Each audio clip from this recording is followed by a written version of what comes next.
Fala tu! Meu nome é Lívia e sou Imersões Literárias. A gente vem aqui com mais uma indicação de leitura essa semana, uma leitura que é um clássico da literatura brasileira, representante do movimento naturalista lá do século XIX. Hoje a gente vai falar sobre o Cortiço. Eu já estou prometendo esse vídeo há muito tempo. Houve uma primeira tentativa num dia que eu estava longe de casa, achei que ia ser mó hypezinho fazer a gravação desse vídeo dentro de uma livraria, não rolou. Mas não tem problema não, a gente vai conversar hoje sobre essa obra do Aloysio de Azevedo. E se você quiser saber o porquê que eu te indico esse livro, porquê que eu recomendo essa leitura, puxa teu banco e bora papear.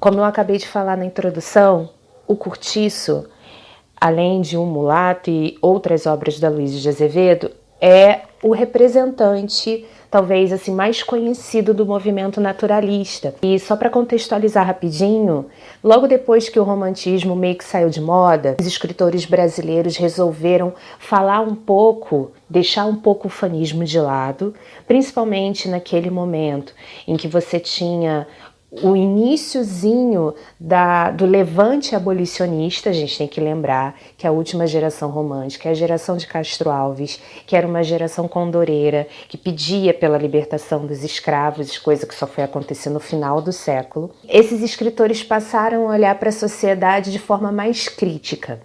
Quando isso começou a acontecer, tipos sociais assim, estereotipados começaram a aparecer na literatura, mesmo como se fosse um espelho. Aquilo que você via no seu trajeto, aquilo que com o que você convivia, começou a aparecer nos folhetins. E foi isso que aconteceu aqui no Cortiço. A estética naturalista vai receber influência do cientificismo, vai receber influência do positivismo, e tudo isso aqui, esse livro foi publicado, né? Foi publicado em forma de livro em 1890. Todo esse contexto pós-abolição dos escravos, quase perto do golpe militar, né, que o imperador sofreu, que derrubou o Império Brasileiro, Dom Pedro II. Todo esse contexto histórico, principalmente do Rio de Janeiro, esse livro vai se passar no Rio, capital do Império na época, né?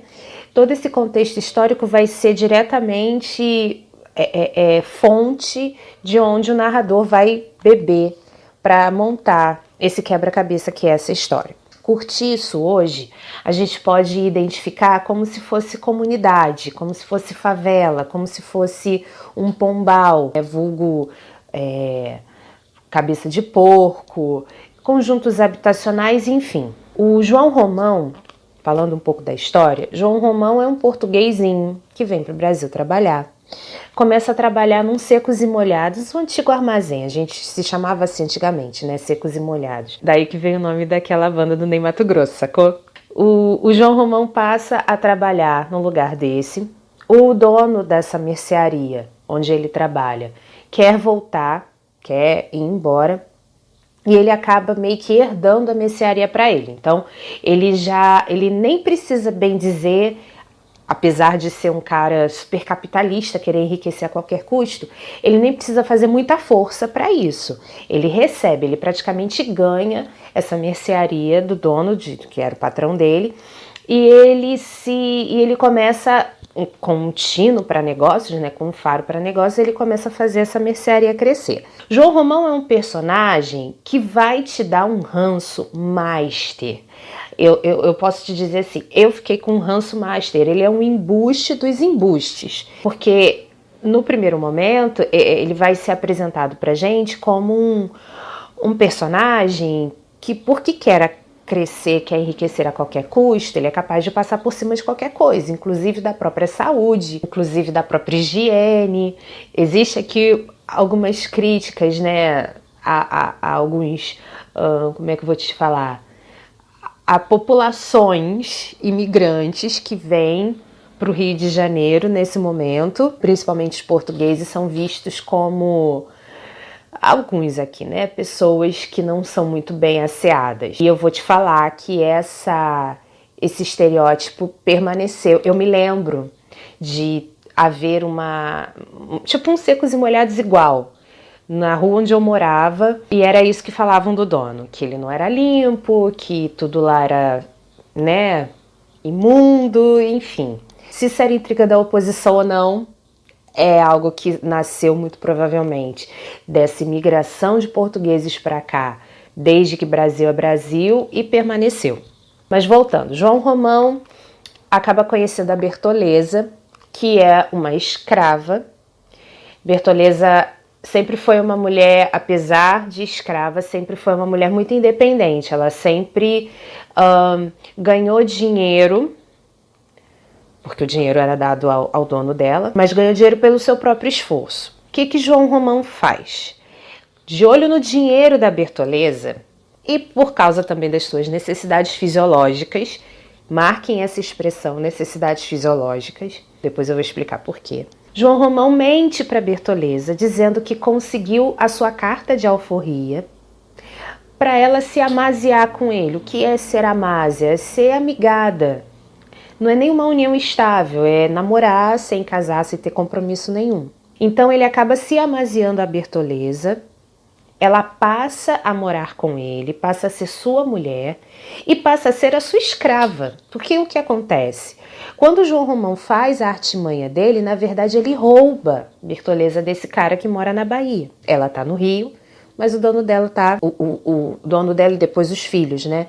Estão lá na Bahia. Daí ela passa a fazer os quitutes dela e a trabalhar pela limpeza, organização, dar mercearia para o João Romão. E assim, no primeiro momento, você acha que é o típico casal português negra, idealizado pela literatura, mas não. Você vai ver que João Romão não dá a Bertoleza o devido valor que ela tem. Nesse meio tempo, sempre de olho no crescimento, João Romão encontra a oportunidade de comprar um terreno atrás da mercearia, atrás, ao lado, enfim, da mercearia dele, onde tem uma pedreira por trás. O objetivo dele é ser dono da pedreira. E assim, se você lembra principalmente de como o Rio de Janeiro foi levantado no final da década de 1890 e depois as primeiras décadas, até 1920, já do século XX, né? Você deve lembrar que foi o boom das construções. O Rio de Janeiro, capital do Império, depois passaria a ser capital da República, passou por diversas transformações arquitetônicas e urbanísticas. Então você imagina que um dono de pedreira, uma pessoa que pudesse fornecer esse material para construtoras, para a prefeitura, depois, né, já na República, era um cara que tinha muita grana. Então o objetivo do João Romão era ser dono dessa pedreira. E aí o que ele faz? Para poder chegar ao objetivo dele, ele vai comendo pelas beiradas. Ele compra esse terreno atrás da mercearia e monta uma estalagem. O que seria essa estalagem? Diz, inclusive, o narrador que é em forma de U. Ele monta diversas casinhas mesmo, casinhas que são simples, 4 salas, cozinha, banheiro, como se fosse praticamente kitnet. Ele monta essas casinhas para alugar a pessoas que vão trabalhar na pedreira por um valor X. Então vem todo quanto é tipo de gente, tantas famílias de pessoas que vão trabalhar na pedreira, trabalhando de verdade, os homens, quebrando pedra, fazendo o que tem que fazer, quanto mulheres que são lavadeiras, que são costureiras, que são quituteiras, ou seja, gente da sociedade que não tem dinheiro para ter o seu próprio canto e precisa trabalhar perto do centro. Aqui, a locação principal da estalagem é ali próximo ao bairro de Botafogo, que é mais próximo do centro de verdade. Isso no momento, obviamente, que Botafogo não era Zona Sul, ok? Botafogo é que nem meu bairro. Botafogo era bairro de passagem, gente. Ou seja, era aquele bairro onde os comerciantes tinham de passar para poder chegar ao centro do Rio. Muito tempo depois que Botafogo, Flamengo, Catete se tornaram bairros da Zona Sul. Beleza? Voltando então. João Romão se torna o principal empreendedor desse lugar. Nesse meio tempo, vem um cara com a sua família. Esse cara se chama Miranda. Ele é um cara que acaba recebendo um certo título vai receber um certo título de nobreza por causa da esposa, Dona Estela. Eles dois vivem em pé de guerra porque ele tem absoluta certeza que a Zulmira, que é a única filha deles, não é filha dele legítima, justamente porque ele já soube de histórias, já inclusive, né, sabe que é corno. E esse Miranda é um cara muito, mas muito snob. E ele vem morar num casarão ao lado da mercearia do João Romão. Então você imagina ali que entre duas pessoas que são praticamente zero à esquerda da sociedade, mais o João Romão que o Miranda, já existe uma guerra fria. O tempo todo o João Romão quer enriquecer também, porque ele começa a ter inveja do Miranda pelo fato de ele receber esse título de nobreza e ele querer também ser uma pessoa nobre. Ele não basta só ser o maior empreendedor daquela região, ele quer ser importante para pisar na cabeça de todo mundo. A Estela e o Miranda, como eu te falei, estão em pé de guerra, eles não se dão bem de jeito nenhum, mas vivem de aparência. Existe um cara, um velho, que é tipo um parasita na vida dele, chamado Botelho, que acaba descobrindo muitos segredos, não só na família do Miranda, mas em toda aquela região ali. E ele acaba sendo o alcoviteiro do lugar, o que é interessante, porque geralmente na literatura retratados são as alcoviteiras, são as retratadas, né? São as mulheres que são as fofoqueiras. Mas não, é ele que meio que faz esse papel de fofoqueiro e acaba obtendo vantagem. Então você vê que não existe personagem do que eu estou te descrevendo até agora que saia assim por cima da carne seca. Não existe personagem que seja bom. Na verdade, isso que eu acho mais legal aqui no Cortiço. Não existe personagem que seja 100% bom. Isso é maneiro porque o narrador vai te mostrar que a sociedade é como é. Para fechar esse momento da história, vai existir um triângulo amoroso aqui, entre a Rita Baiana, que é uma quituteira de mão cheia, mulher do samba, mulher sensual, é aquela figura da mulata brasileira, bunda grande, peitinho, não sei o que encanta os homens. Ela tem um namorado chamado Firmo, que é o típico malandro, que anda de canivete, bebe todas, é bom na capoeira. E aparece na estalagem do João Romão o Jerônimo com a sua esposa e seu filha. E esse cara, num primeiro momento você pensa, bom, é esse personagem que vai salvar a história porque... E aí você quebra a cara.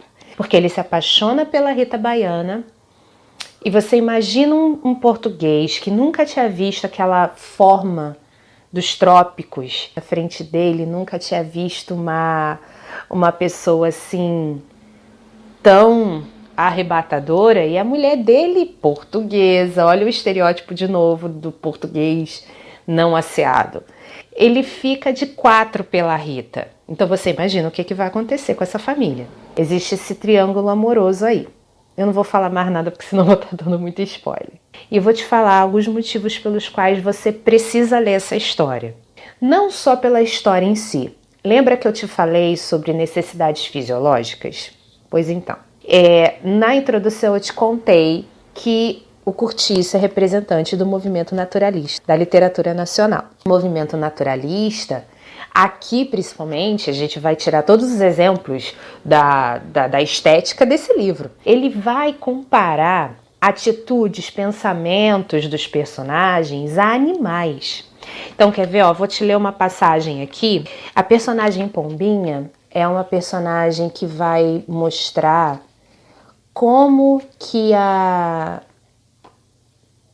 Como é que eu vou te falar? Como que o meio pode transformar a cabeça de uma pessoa.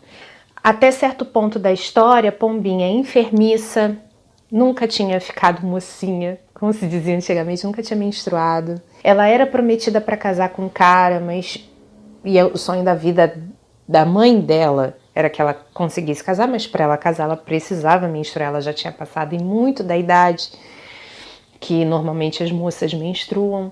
Ela tem uma prima barra tia barra conhecida chamada Leone, que é uma prostituta, uma mulher riquíssima, muito bem apessoada.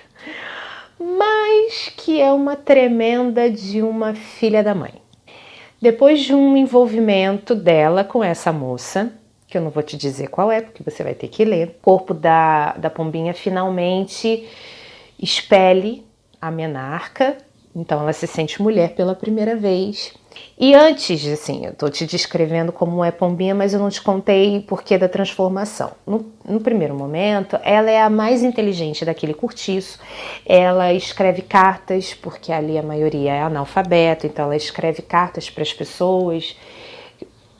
pessoas mandarem para parentes distantes, ela lê cartas que chegam dos parentes distantes para os vizinhos e tal. E ela é tida como muito boazinha, muito casta, muito pura. Mas não, ela não vai terminar.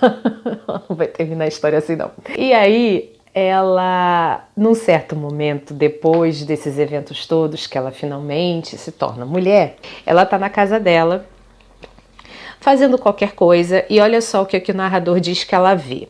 Num só lance de vista, como quem apanha uma esfera entre as pontas de um compasso, mediu com as antenas de sua perspicácia mulheril toda aquela esterqueira, onde ela, depois de se arrastar por muito tempo como lavra, um belo dia acordou borboleta à luz do sol, e sentiu diante dos olhos aquela massa informe de machos e fêmeas, a comichar, a fremir concupiscente, sufocando-se uns aos outros. E viu firme o Jerônimo atasalharem-se como dois cães que disputam uma cadela da rua. E viu Miranda lá de fronte, subalterna ao lado da esposa infiel, que se divertia ao fazê-lo dançar a seus pés seguros pelos chifres. E viu Domingos, que fora da venda, furtando horas ao sono, depois de um trabalho de burro e perdendo seu emprego e as suas economias ajuntadas com sacrifício, só para ter um instante de luxúria entre as pernas de uma desgraçadia irresponsável e tola. E aí o narrador continua através dos olhos da pombinha, mostrando pra gente qual é o contexto, né, do que ela está observando ali. Se você reparar, o narrador está comparando as atitudes, as ações mesmo dos personagens a animais. O Firme e o Jerônimo estão se disputando como cães disputam uma cadela de rua. O Miranda é corno, tem chifres. O Domingos perde seu dinheiro depois de um trabalho de burro só para ter uma noite de prazer. Então você vê que o narrador é muito, sabe, muito na ferida. E isso é uma das características principais do naturalismo. O homem é produto do meio. Basicamente é isso. E é o que a gente vai ver aqui nessa história. Então, por que eu te recomendo essa leitura? Primeiro, para você ter uma noção de como era a sociedade do século XIX, no final do século XIX, é sempre bom você saber por que hoje a gente tem certos estereótipos, tá? É muito comum você ouvir até hoje, principalmente das pessoas um pouco mais velhas. Português é tudo ladrão, porque chega aqui e quer roubar aquilo que é nosso. O cara que mora no morro é malandro. Você até hoje escuta esse tipo de coisa. Então, bem dizer, você vai entender o porquê, né? Se você voltar no passado e através de um texto ficcional, você perceber a realidade acontecendo. É bom que eu te diga também. O naturalismo foi publicado, os livros, né, sobre a estética naturalista, foram publicados ao mesmo tempo que os livros da estética realista. E nós vamos ler esse ano Memórias Póstumas de Brás Cubas, que é o livro que inaugura o realismo do Machado de Assis. Então, vai ser uma dobradinha legal. Outra coisa que eu também queria te dizer. O narrador, por ele ter esse dedo, sabe, na ferida, ele não vai poupar ninguém. E isso é muito legal. Como eu te falei, não existe um personagem aqui que seja 100% bom a história toda. Então vale a pena a gente dar uma olhada a um tipo de narrativa que não vai te dar um final feliz. Eu já estou te avisando, não tem final feliz aqui. Porque se você considera final feliz, por exemplo, um mocinho ficar com a mocinha, se não tem mocinho nem mocinha. Entendeu? Outra coisa também que eu te recomendo, a linguagem, apesar de ser uma linguagem lá do século XIX, não é difícil. Você, eu já ouvi muito quando era mais nova, época de escola, não lê o Cortiço não, porque você não vai entender nada. A mesma coisa diziam de Dom Casmurro. Talvez, uma palavra ou outra, você tenha de buscar no dicionário, no Google, mas não vai ser uma coisa que vai te impedir de experimentar a leitura. Para terminar, vale muito a pena você entrar em contato com um tipo de literatura que vai reverberar na frente, que vai ter o seu eco no século XX, no século XXI. Hoje em dia, por causa dos movimentos sociais, por causa da valorização do chão, da terra e mesmo por causa da valorização do ser, você percebe que muitos escritores estão de volta, como era no realismo e no naturalismo, olhando para a sua própria sociedade, sua própria comunidade, seu próprio microcosmo. Eu vou te citar, ainda não li, mas eu vou te citar O Sol na Cabeça. Vou colocar o nome do autor aqui embaixo. Esse livro, o cara vai contar histórias da realidade que ele conhece. E está sendo um livro até hoje super aclamado. Esse livro deve ter tido um lançamento de 2, 3 anos, ainda hoje é aclamado, porque é uma linguagem ferina, atual, e que mostra muito bem como é esse microcosmo da favela, da casa da vizinha que é geminada à casa da outra, da violência. Aqui a gente tem também esse contexto, sabe? Então é o tipo de história que tem eco hoje. Vale a pena dar uma chance para o Curtiço. Não vou ficar aqui falando de tratados antropológicos, nada disso. Você tem uma série, sem brincadeira, deve ter aí pelo menos uns 1000 vídeos falando sobre Curtiço. Eu tô te trazendo a minha experiência de leitura. Eu gostei demais. Indiquei para os meus alunos nesse ano agora que passou, 2018. E quem leu também amou. Adolescente amou, porque se viu retratado, apesar... De novo, trabalho numa escola de formação de professores no município pobre aqui do Rio de Janeiro. Então, é um lugar em que as pessoas convivem com estereótipos que estão retratados aqui. Existe essa identificação. Então, quem leu ficou assim, caraca, professora, eu conheço o personagem X porque tem alguém assim na minha vizinhança. Isso é triste.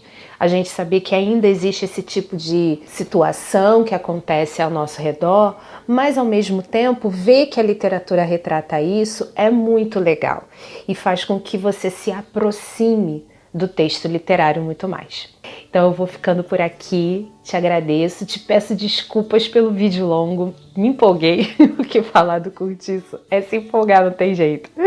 Peço teu like, se você tiver gostado, obviamente, desse vídeo. Peço que assine o canal, bota o dedo nesse sininho para você receber notificação toda vez que um vídeo subir, beleza? E a gente se vê no próximo. Um beijo, até lá!